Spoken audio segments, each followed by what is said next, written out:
નમસ્કાર વિદ્યાર્થી મિત્રો, આપણે વાત કરી છે દૂરસંચાર વિષય ભૂગોળમાં પ્રકરણ 6 દૂરસંચાર અને જે પૈકી સમૂહ સંચાર તંત્રનું ઇલેક્ટ્રોનિક માધ્યમ, જેમાં આપણે ગઈકાલે આકાશવાણી એટલે કે રેડિયોનો પરિચય મેળવ્યો. આજે આપણે વાત કરવાની છે દૂરદર્શન. દૂરદર્શન એટલે કે ટેલિવિઝન. આજે પ્રત્યેક લગભગ 180 થી 85 ઘર એવા છે કે જ્યાં ટેલિવિઝન ટીવી એના ઘરે હશે. એટલે સમૂહ માધ્યમનું ખૂબ મોટું માધ્યમ ટેલિવિઝનને ગણવામાં આવે છે. તો ટેલિવિઝન એટલે શું? તો કે ધ્વનિ સ દ્રશ્ય કે ચિત્રનું. જો ધ્વનિ એટલે અવાજ સાથે દ્રશ્ય કે ચિત્રનું વિદ્યુત ચુંબકીય તરંગો દ્વારા સંચારણ અને અભિગ્રહણ. સંચારણ એટલે ટ્રાન્સમિશન એટલે મેળવવું, અને અભિગ્રહણ એટલે રિસેપ્શન આપવું, એટલે મેળવવું અને આપવું. કેમ કે જે પ્રસારણ માધ્યમ ઉપરથી પ્રસારણ થાય છે એ મેળવવાનું છે ટીવીમાં અને પછી આપવાનું છે. એટલે ટ્રાન્સમિશન અને રિસેપ્શન કરતી પ્રયુક્તિ એટલે ટેલિવિઝન યાની દૂરદર્શન. ટૂંકમાં કહેવું હોય તો કહી શકાય કે ટ્રાન્સમિશન એન્ડ રિસેપ્શન કરતી પ્રવૃત્તિ એટલે ટેલિવિઝન. અને તમારે શાબ્દિક ભાષામાં કહેવું હોય તો ધ્વનિ સ શબ્દ કે ચિત્રનું, અવાજની સાથે ધ્વનિ સ શબ્દ કે ચિત્રનું વિદ્યુત ચુંબકીય તરંગો દ્વારા સંચારણ અને અભિગ્રહણ કરતી પ્રયુક્તિ એટલે દૂરદર્શન. વ્યાખ્યા આપણે લખી છે ધ્વનિ સ દ્રશ્ય કે ચિત્રનું વિદ્યુત ચુંબકીય તરંગો દ્વારા.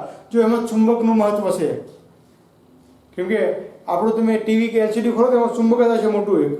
એટલે ધ્વનિ સ દ્રશ્ય કે ચિત્રનું વિદ્યુત ચુંબકીય તરંગો દ્વારા સંચારણ અને અભિગ્રહણ કરતી પ્રયુક્તિ એટલે દૂરદર્શન. વિશ્વમાં સૌપ્રથમ દૂરદર્શનની શરૂઆત ઈસવીસન 1936માં યુકે યુનાઇટેડ કિંગડમ યાની ઇંગ્લેન્ડમાં BBC બ્રિટિશ બ્રોડકાસ્ટિંગ કોર્પોરેશન દ્વારા કરવામાં આવી. પણ થોડા સમયમાં એટલે કે 3 વર્ષ બાદ ઈસવીસન 1939માં બીજું વિશ્વયુદ્ધ શરૂ થયું અને જેના મુખ્ય ઇંગ્લેન્ડ હતું, એટલે એની આ પ્રવૃત્તિ જે છે ખોરંભે પડી અટકી ગઈ. ટૂંકમાં કહી શકીએ કે દૂરદર્શનની શરૂઆત કરવાનું શ્રેય ઇંગ્લેન્ડ યુનાઇટેડ કિંગડમ યુકેને મળે છે. આ શબ્દ યાદ રાખો, યુકે. USA એટલે અમેરિકા. આ બંને શબ્દો ખાસ મહત્વના છે. એટલે સૌ પ્રથમ ટીવી પ્રસારણ 1936માં યુકેમાં BBC, બી એટલે બ્રિટિશ, બી એટલે બ્રોડકાસ્ટિંગ અને સી એટલે કોર્પોરેશન, બ્રિટિશ બ્રોડકાસ્ટિંગ કોર્પોરેશન દ્વારા પ્રારંભ કરવામાં આવ્યો. પરંતુ 3 વર્ષ પછી એટલે કે ઈસવીસન 1939માં બીજા વિશ્વયુદ્ધની શરૂઆતને લીધે કામ ખોરંભે પડ્યું. ત્યાર પછી અમેરિકામાં NCB national broadcasting company NCB, જો યુકેની BBC અને અમેરિકાની NBC. અમેરિકાની NBC નેશનલ બ્રોડકાસ્ટિંગ કંપનીએ 1937માં ન્યુયોર્કમાં પ્રસારણની શરૂઆત કરી અને 1960 સુધીમાં અમેરિકાના 90% કુટુંબો સુધી દૂરદર્શન પહોંચી શક્યું, ઉપલબ્ધ બન્યું. 1960 સુધીમાં અમેરિકાના 90% લોકો સુધી દૂરદર્શન ઉપલબ્ધ બન્યું. 20મી સદીના 7મા દાયકામાં એટલે કે 1970 સુધીમાં 20મી સદીના 7મા દાયકામાં જાપાન, ઓસ્ટ્રેલિયા, સ્વીડન, ફ્રાન્સ વગેરે દેશોમાં એનો પ્રચાર અને પ્રસાર થયો. જો પ્રસાર અને પ્રસાર, ચકલીનો સ અને સસલાના સ બંનેમાં ડિફરન્ટ છે, એ આપણે જરા જોવાનું રહેશે. પ્રસાર અને પ્રસાર થયો. ભારતમાં દૂરદર્શનનું પ્રથમ પ્રસારણ 15 સપ્ટેમ્બર 1959માં થયું દિલ્હીમાં. ક્યાં? દિલ્હીમાં. પ્રથમ પ્રસારણ 15 સપ્ટેમ્બર 1959 દિલ્હીમાં થયું અને ત્યારે તે માત્ર દિલ્હી પૂરતું મળી રહેતું, બીજી કોઈ જગ્યાએ એનું પ્રસારણ થઈ શકતું હતું નહીં. માત્ર દિલ્હીમાં રહેતા લોકો જ આ જોઈ શકતા હતા. અને નિયમિત દૂરદર્શનની શરૂઆત 1965માં થઈ અને તેના ધીમે ધીમે જે છે એ કાર્યક્રમો નિયમિત થતા ગયા અને વિસ્તૃત થતા ગયા. રેડિયાની સરખામણીમાં, રેડિયાની તુલનામાં ટેલિવિઝનનો વ્યાપ ખૂબ ધીમો છે અથવા ધીમો હતો જે તે સમયે. શા માટે? તો કે ઇલેક્ટ્રોનિક ઉપકરણોની કિંમત વધારે હતી. રેડિયો છે એ સસ્તો હતો. જ્યારે તમારે ટીવી લેવું હોય તો એ સમયે ટીવીની કિંમત જે છે 7-8 હજાર રૂપિયા હતી. એટલે સામાન્ય લોકો ખરીદી શકે નહીં આવી પોઝિશન હતી. કેમ કે 1965ની વાત છે ઠેઠા. એટલે રેડિયાની સરખામણીમાં દૂરદર્શનની શરૂઆત ધીમી હતી, કેમ કે ઇલેક્ટ્રોનિક ઉપકરણોની કિંમત વધારે હતી. અને 1975 સુધીમાં દૂરદર્શનના કેન્દ્રો મુંબઈ, કોલકાતા, દિલ્હી, ચેન્નાઈ, લખનઉ, શ્રીનગર અને અમૃતસર જેટલા સીમિત ક્ષેત્રો હતા. 1975 સુધીમાં આ દૂરદર્શનની સેવા છે એ ભારતમાં સીમિત હતી. અમુક કેન્દ્રો જેના માટે ઉપલબ્ધ હતા. પરંતુ 75-76 થી સેટેલાઇટ ટેકનોલોજીનો ઉપયોગ થતા દેશમાં રાષ્ટ્રીયકરણ થયું અને સમગ્ર જગ્યાએ ટીવી ઉપલબ્ધ બની. અને ઈસવીસન 1982માં રાષ્ટ્રીય કાર્યક્રમો અને રંગીન ટીવીની શરૂઆત થઈ. 1982માં ત્યાં સુધી બ્લેક એન્ડ વ્હાઇટ ટીવી હતી. એટલે 1982માં રંગીન ટીવીની શરૂઆત થઈ. તો આટલા પોઈન્ટ આપણે જોઈ લઈએ.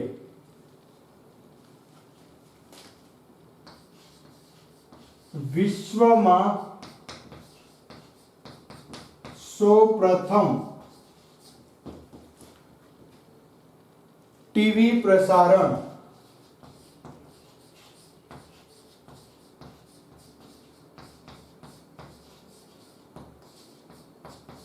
યુકેમાં બીબીસી બ્રિટિશ બ્રોડકાસ્ટિંગ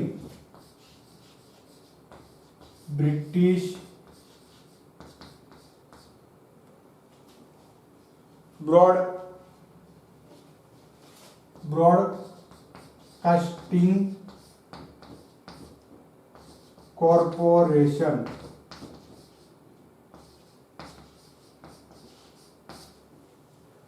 બ્રિટનમાં વિશ્વમાં સૌપ્રથમ ટીવી યુકેમાં 1936 બીબીસી બ્રોડકાસ્ટિંગ દ્વારા 1936માં પ્રારંભ થયો. શા માટે ખોરંગ પડી તમને યાદ છે એટલે પોઈન્ટ લખતો નથી કે ભાઈ બીજા વિશ્વયુદ્ધને કારણે આ યોજના છે એ ખોરંગ પડી. અને અમેરિકામાં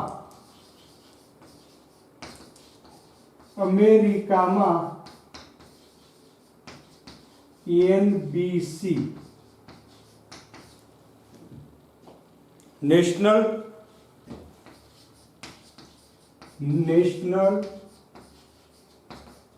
બ્રોડકાસ્ટિંગ કંપની એનબીસી. જો અહીંયા કંપની અને કોર્પોરેશન શબ્દ યાદ રાખશું આપણે. અમેરિકામાં એનબીસી નેશનલ બ્રોડકાસ્ટિંગ કંપની એ 1937માં ન્યુયોર્કમાં થી પ્રસારણ શરૂ કર્યું.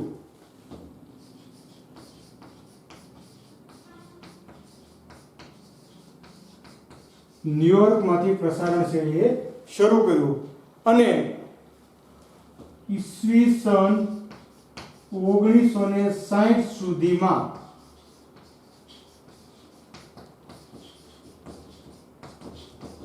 અમેરિકામાં 90% કુટુંબો અમેરિકામાં 90% કુટુંબો ને દૂરદર્શન ઉપલબ્ધ બન્યું. 20મી સદીમાં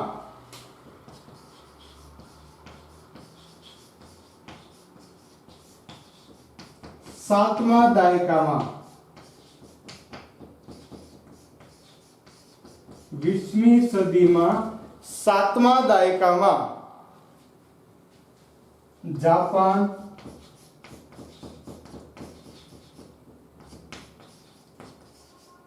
ઓસ્ટ્રેલિયા, સ્વીડન, ફ્રાન્સ,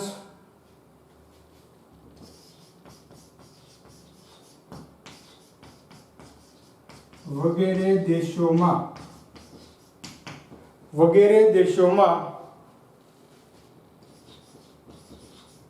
પ્રસાર થયો. વગેરે દેશોમાં પ્રસાર થયો. અહીંયા સુધીની વાત આપણે જોઈ સમગ્ર વિશ્વની વાત. ધ્વનિ દ્રશ્ય કે ચિત્રનું વિદ્યુત ચુંબકીય તરંગો દ્વારા સંચારણ અને અભિગ્રહણ કરવાની પ્રયુક્તિ એટલે દૂરદર્શનનો કઈ રીતે વ્યાપ થયો તો કે સૌપ્રથમ યુકેમાં BBC દ્વારા 1936માં કામ ખોરંભે પડ્યું. ત્યાર પછી અમેરિકામાં NBC દ્વારા 1937માં ન્યુયોર્કમાંથી પ્રસારણ શરૂ થયું અને 1960 સુધીમાં અમેરિકામાં 90% સુધી દૂરદર્શન ઉપલબ્ધ બન્યું.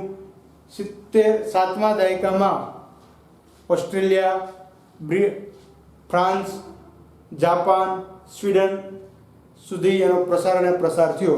હવે ભારતની વાત કરીએ તો ભારતમાં આપણે જોયું એમ કે 15 સપ્ટેમ્બર 1959 ના દિવસે દિલ્હીમાંથી પ્રસારણની શરૂઆત થઈ.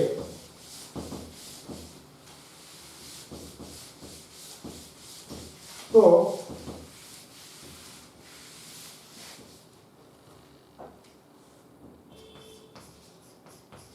ભારતમાં 15 સપ્ટેમ્બર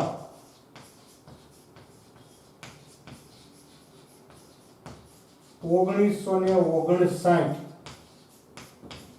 ના રોજ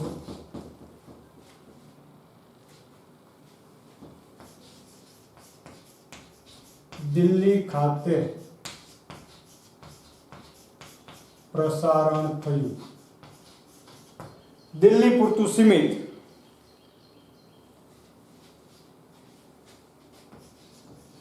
ત્યારે ફક્ત દિલ્હીમાં જ જોઈ શકાતું હતું.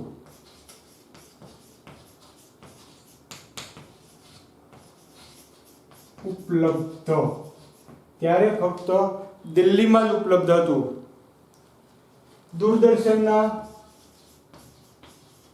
દૂરદર્શનના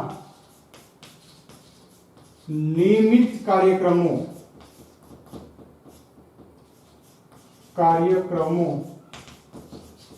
શરૂઆત 1965 થી થઈ. નિયમિત કાર્યક્રમની શરૂઆત 1965 થઈ. રેડિયોની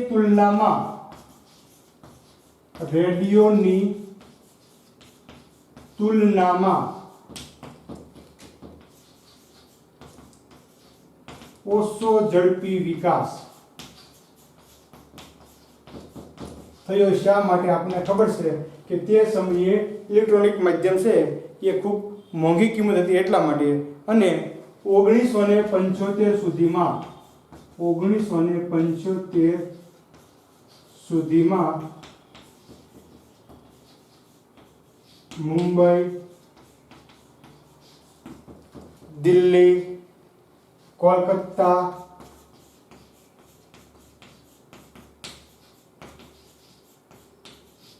ચેન્નાઈ, અમૃતસર, લખનૌ,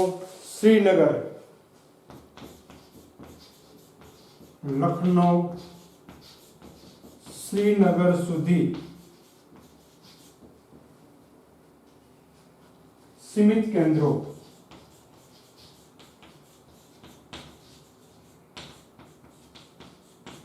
પરંતુ 1975-76 માં સેટેલાઇટ ટેકનોલોજીનો ઉપયોગ કરતા 1975-76 માં સેટેલાઇઝ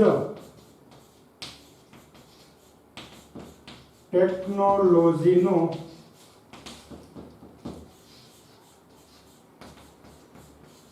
ઉપયોગ કરતા 75-76 માં સેટેલાઇટ ટેકનોલોજીનો ઉપયોગ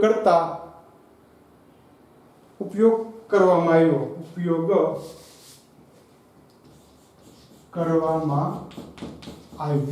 75-76 માં સેટેલાઇટ ટેકનોલોજીનો ઉપયોગ કરવામાં આવ્યો અને દેશમાં રાષ્ટ્રીય કાર્યક્રમ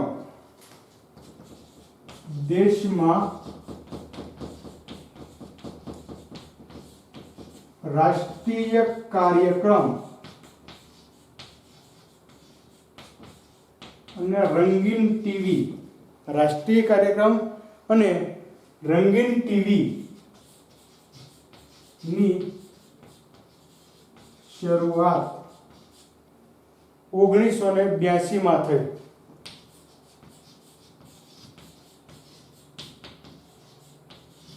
રાષ્ટ્રીય કાર્યક્રમ અને રંગીન ટીવીની શરૂઆત 1982 માં થઈ.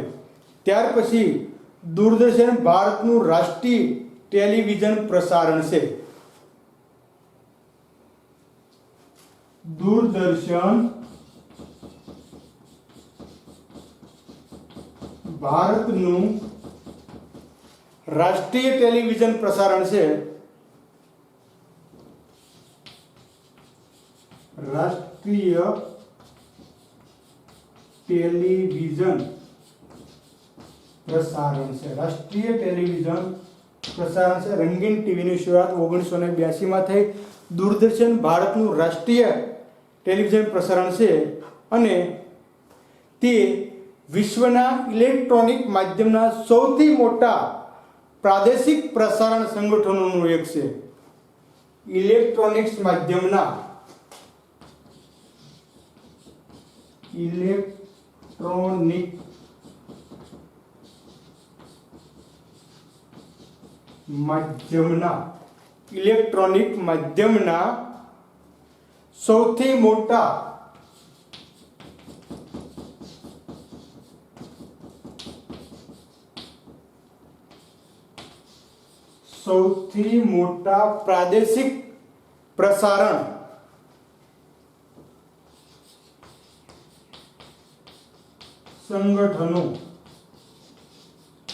સૌથી મોટા પ્રાદેશિક પ્રસારણ સંગઠનો માનું એક છે.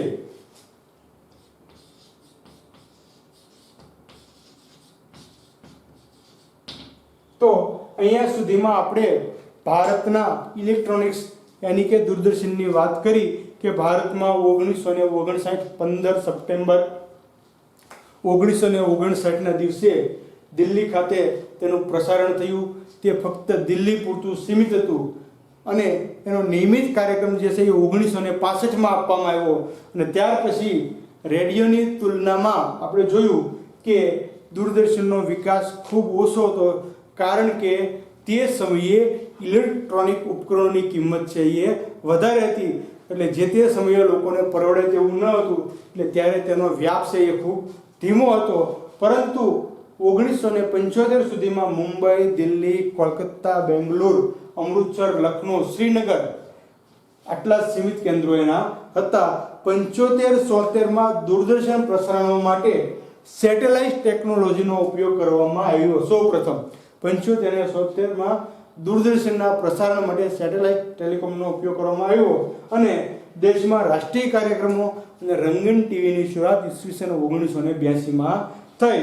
આમ દૂરદર્શન ભારતનું રાષ્ટ્રીય ટેલિવિઝન પ્રસારણ છે અને વિશ્વના ઇલેક્ટ્રોનિક્સ માધ્યમના સૌથી મોટા પ્રાદેશિક પ્રસારણ સંગઠનોમાંનું એક દૂરદર્શન છે. દૂરદર્શનના મુખ્યત્વે બુનિયાદી કાર્યક્રમ પ્રસારણ સેવાઓ ત્રણ સ્તરની છે. દૂરદર્શનની જે સેવાઓ છે એ ત્રણ પ્રકારની છે. એક સ્થાનિક, એક પ્રાદેશિક અને એક રાષ્ટ્રીય. જો સ્થાનિક એટલે દાખલા તરીકે આપણે આપણી સરખામણી કરવી હોય તો આપણું ગામ એટલે સ્થાનિક, આપણું રાજ્ય એટલે પ્રાદેશિક. પ્રાદેશિક વિભિન્નતાઓ ઘણી બધી જોવા મળે છે. આપણે અગાઉ માનવ વસ્તીમાં જોઈ ગયા બધી બાબત. એટલે સ્થાનિક, પ્રાદેશિક અને રાષ્ટ્રીય આ ત્રણ પ્રકારની બુનિયાદી કાર્યક્રમો આપણને જોવા મળે છે. ટેલિવિઝનની વાત કરીએ તો ટેલિવિઝન એટલે કે દૂરદર્શન માહિતી, મનોરંજન અને શિક્ષણ આપતા સમૂહ માધ્યમ તરીકે આધુનિક સમયનું સૌથી વધુ વ્યાપક, ઝડપી અને પ્રભાવક માધ્યમ રહ્યું છે. જો આજે આપણે જોઈએ તો સરકારી શિક્ષણની જે છે એ ડીડી ગિરનાર દૂરદર્શન ઉપર આવે છે. એટલે આજે પણ એ અસરકારક માહિતી રહી છે. એટલે આપણે કહી શકીએ કે કોઈ પણ સચોટ માહિતી, મનોરંજન અને શિક્ષણ આપતા સમૂહ માધ્યમ તરીકે દૂરદર્શન આધુનિક સમયમાં પણ સૌથી વધુ વ્યાપક, ઝડપી અને પ્રભાવક સમૂહ માધ્યમ છે. એ પ્રજાસત્તાક દિનની ઉજવણી હોય કે ગલ્ફ ખાડી યુદ્ધ હોય, ચૂંટણીના પરિણામો હોય, રમતગમતનું જીવંત પ્રસારણ જેવું કે ક્રિકેટની રમત હોય કે એશિયાઈ કે ઓલિમ્પિક રમતોત્સવ હોય, કુદરતી આફતો, પૂર, ભૂકંપ, સુનામી, ચક્રવાત, દુષ્કાળ વગેરે બાબત હોય, અકસ્માતો, સમાજ જીવનને સ્પર્શતી ઘટનાઓ અંગેના પ્રતિભાવો જેવા કે અંદાજપત્રો, બજારોની વધઘટ અને આર્થિક કૌભાંડો. જો આ જે બાબત છે સમાજ જીવનને સ્પર્શતી બાબતો છે. કુદરતી આફતોમાં આપણે જોયું કે પૂર, ભૂકંપ, સુનામી, દુષ્કાળ, ચક્રવાત આ બધા કુદરતી આફતો છે. જીવંત પ્રસારણો જેમાં આપણે ક્રિકેટ, પછી ઓલિમ્પિક ગેમ હોય કે એશિયાઈ રમતોત્સવ હોય, હમણાં 2-5 વર્ષથી પ્રો કબડ્ડી આ પણ જીવંત લાઈવ પ્રસારણ કરવામાં આવે છે. એટલે આ બધું જીવંત પ્રસારણમાં આવશે. અને સમગ્ર વિશ્વ વિશેની રસપ્રદ હકીકતો, અવનવી ઘટનાઓ, નવીનતમ શોધખોળો વગેરે ટીવી દ્વારા જોઈ શકાય છે. આપણે એક ઘરના ખૂણામાં બેસી અને બધી ઘટનાઓ માણી શકીએ છીએ. એની પાછળનું મહત્વનું માધ્યમ હોય તો એ દૂરદર્શન એટલે કે ટેલિવિઝન છે. દૂરદર્શન હવે માહિતી અને મનોરંજનનું સાધન માત્ર નથી રહ્યું, પરંતુ દૂરદર્શનના કાર્યક્રમો દ્વારા જ્ઞાન, માહિતી અને મનોરંજન મળે છે. માત્ર મનોરંજનનું સાધન ન રહેતા મોટી કંપનીઓની ઉત્પાદક ચીજ વસ્તુઓની જાહેરાતોનું અસરકારક માધ્યમ બન્યું છે. જો મોટી કંપનીઓની જાહેરાત આજે તમે કોઈ પણ ટીવી સિરિયલમાં તમને જામ્યો હોય બરોબર તે વચમાં બ્રેક કે બાદ થોડા સમય જાહેરાત આવી જાય છે. કેમ કે જાહેરાતની કંપનીઓ દ્વારા ટીવીનું સંચાલન થાય છે. એ લોકો એને જાહેરાતના બદલામાં નાણાકીય પ્રોવાઈડ કરે છે અને જેના દ્વારા ટેલિવિઝન પોતાનો ખર્ચો નિભાવી શકે છે. એટલે આજે માત્ર મનોરંજનનું સાધન ન રહેતા બ્રાન્ડેડ કંપનીઓની ઉત્પાદિત વસ્તુઓની જાહેરાતનું અસરકારક માધ્યમ બન્યું છે. કેમ કે આજે તમે જુઓ કે હું જે રોજિંદી સિરિયલ આપણી 2-3માં મોટા ભાગના બાળકો માટેની જેઠાલાલ આપણે કહીએ છીએ તારક મહેતા કા ઉલ્ટા ચશ્મા, તો એપિસોડ જે છે એ કુલ 40 મિનિટ આવતો હોય તો 15 મિનિટ જાહેરાત આવતી હોય અને 25 મિનિટનો જ એપિસોડ ખાલી આવે. એટલે જાહેરાતનું પણ અસરકારક માધ્યમ બન્યું છે. તો આ આટલી બાબત આપણે જોઈ, અહીંયા સુધીની બાબત આપણે નોટ કરી, બાકીની બાબત આપણે હવે જોઈએ.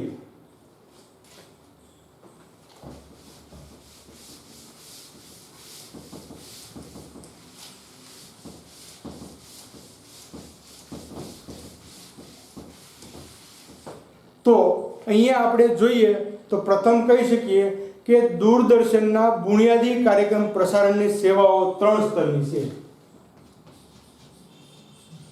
બુનિયાદી કાર્યક્રમો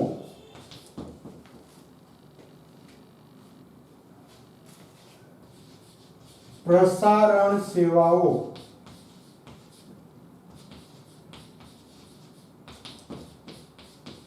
ત્રણ પ્રકારની કઈ કઈ તો પ્રથમ સ્થાનિક, બીજું પ્રાદેશિક અને ત્રીજું રાષ્ટ્રીય. આ ત્રણ પ્રકારની દૂરદર્શન જે છે એ દૂરદર્શન બુનિયાદી કાર્યક્રમો ત્રણ પ્રકારે પ્રસારિત કરે છે. માહિતી, મનોરંજન અને શિક્ષણ. માહિતી, મનોરંજન અને શિક્ષણ. માહિતી, મનોરંજન અને શિક્ષણ આપતા સમૂહ માધ્યમોમાં જે સમૂહ માધ્યમો માહિતી, મનોરંજન અને શિક્ષણ આપે છે તેમાં સમૂહ માધ્યમોમાં દૂરદર્શન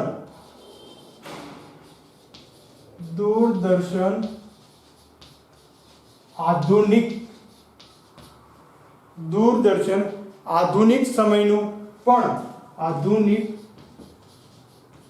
સમયમાં પણ સૌથી ઝડપી, વ્યાપક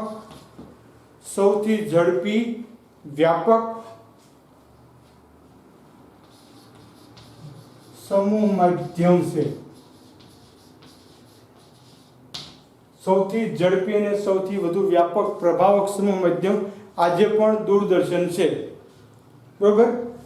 એમાં આપણે જોઈએ તો પ્રજાસત્તાક દિનની ઉજવણી,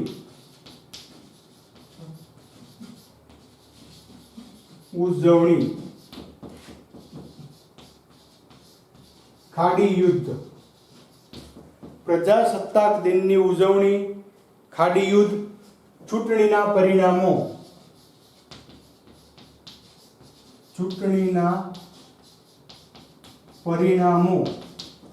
ત્યાર પછી રમતગમતના જીવંત પ્રસારણો.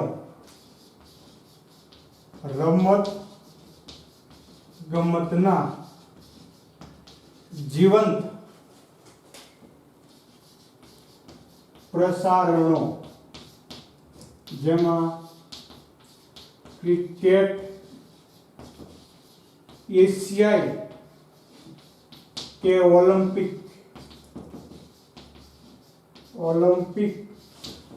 રમતોત્સવ, એશિયાઈ કે ઓલિમ્પિક રમત, કુદરતી આફતો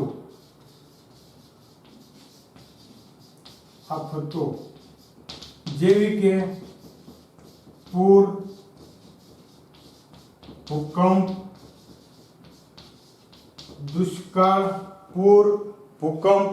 દુષ્કાળ, ત્સુનામી કે ચક્રવાત, વાવાઝોડું. આ કુદરતી આફતો. ત્યાર પછી સમાજ જીવનને સ્પર્શતી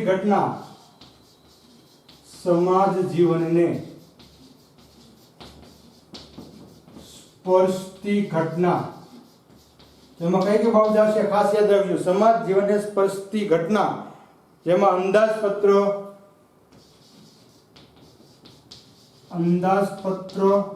બજેટ, બજારોની વધઘટ,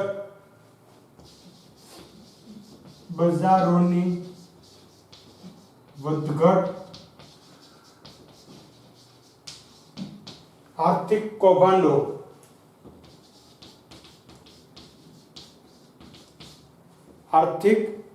કૌભાંડો, સાથે સાથે સમગ્ર વિશ્વની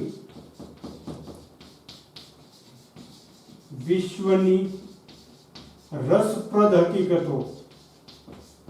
આજે આપણે જોઈએ તો ભારત અને ચીન વચ્ચેની જે તંગદિલી છે એ આપણને ટેલિવિઝન દ્વારા લાઈવ પત્રકારો દ્વારા આપણને જાણવા મળે છે.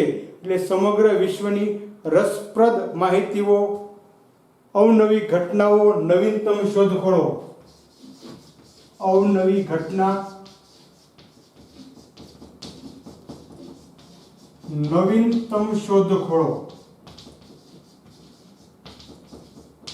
નવીનતમ શોધખોળો ટીવી દ્વારા જોઈ શકીએ છીએ. ટીવી દ્વારા જાણી શકીએ છીએ, જોઈ શકીએ છીએ. બરોબર, જાણી શકીએ છીએ. હાલના સમયમાં ટીવી દૂરદર્શનના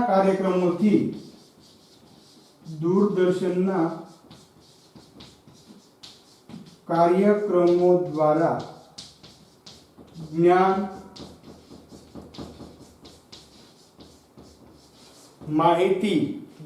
માહિતી અને મનોરંજન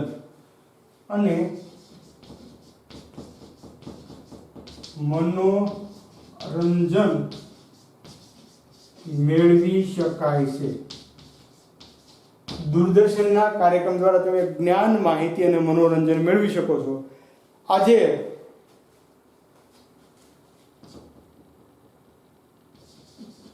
આજે માત્ર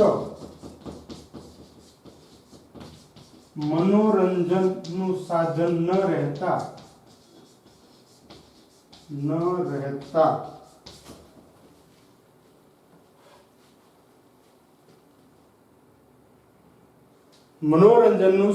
ન રહેતા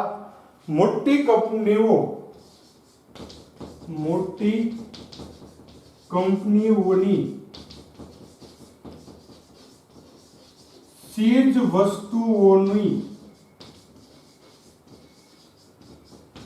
જાહેરાતનું અસરકારક માધ્યમ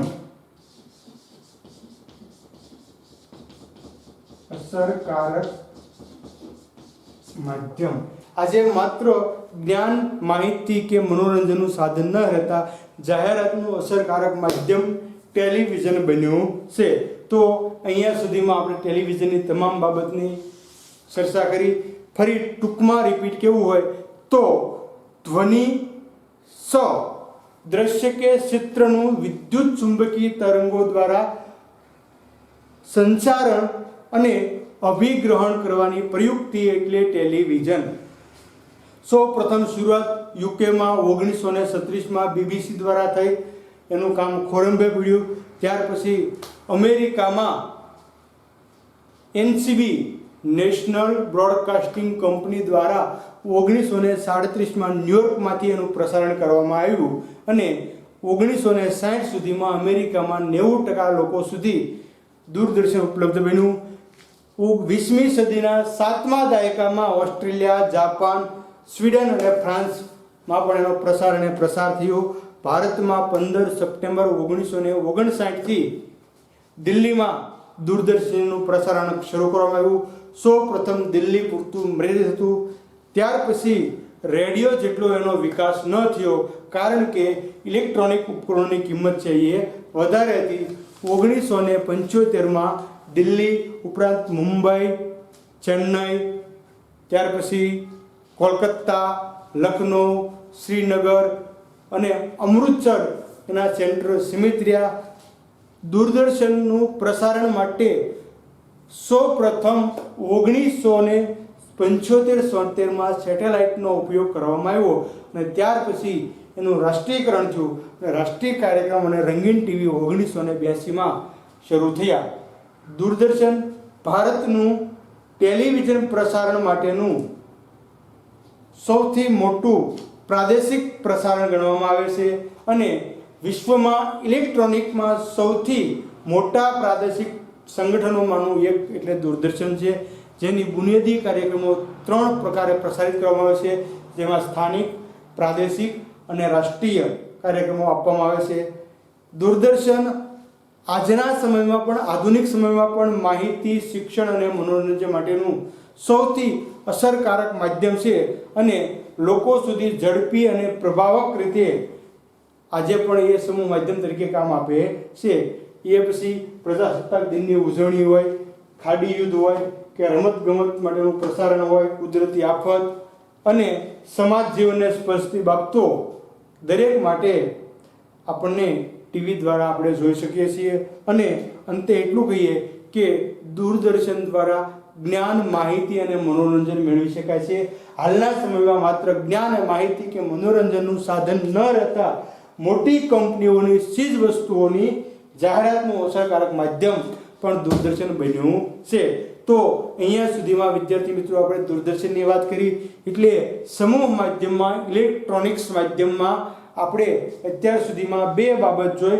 પહેલી બાબત આપણે જોઈ આકાશવાણી. એ પહેલા આકાશવાણી, ત્યાર પછી દૂરદર્શન, અને હવે પછી આપણે ત્રીજી અસરકારક ઇલેક્ટ્રોનિક બાબત કોઈ હોય તો એટલે ફિલ્મ, જેની આપણે કાલે ચર્ચા કરીશું. ત્યાં સુધી આપ ઘરે રહો, સ્વસ્થ રહો અને વધુમાં વધુ અભ્યાસ કરો એવી અભ્યર્થના સાથે, અને વધુમાં વધુ અભ્યાસ માટે તમને શક્તિ માં ભગવતી વિદ્યાની દેવી શારદા આપે એટલું કહી આજના લેક્ચરને આપણે વિરામ આપીએ. ખૂબ ખૂબ ધન્યવાદ.